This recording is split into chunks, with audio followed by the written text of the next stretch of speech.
You're welcome to the lesson on physics. And since this is our first lesson on physics, we want to treat all the classes in physics according to the syllabus of the exam. So we are taking it from the scratch.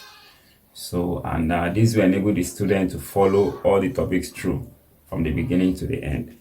Today, we'll be looking at units and measurements, and we're also going to look at dimension.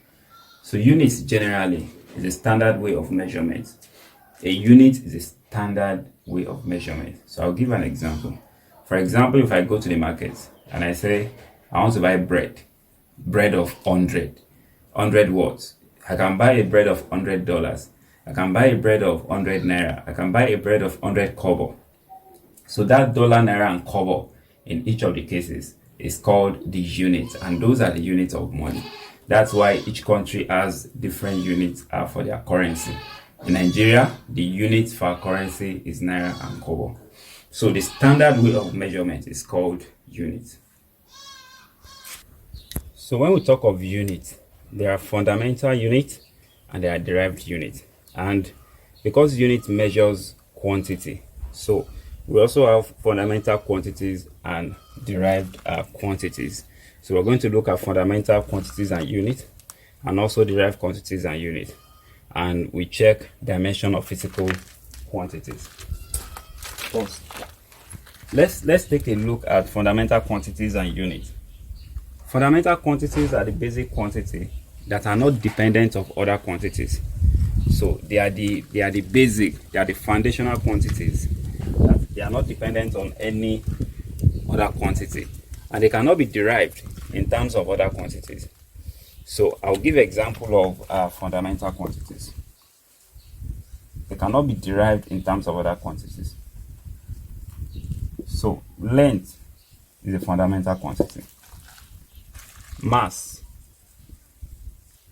is a fundamental quantity. Time is a fundamental quantity. Temperature is a fundamental quantity. Then also electric current is a fundamental quantity. What it means is you cannot derive length in terms of anything. Length is a basic quantity upon which other quantities depend. That determines distance. It's a basic quantity that determines every other thing that is dependent on distance. So these are fundamental quantities. And the units of fundamental quantities are called fundamental units, which means therefore that fundamental units are units that cannot be derived in terms of other units. That the basic units that cannot be derived in terms of other units are fundamental quantity. Work is equal to force times distance. Find question 4. Given that force is equals to work, question 4. Given that work is equal to force times distance, find the dimension of. Then our next class we take a more advanced class. So we'll be taking one basic, one advanced, one basic, one advanced, because the whole class is mixed together. So submit the answer to the practice questions to the admin in the group, on our Telegram group. Submit the answer to the practice questions to the admin in the Telegram group. Thank you.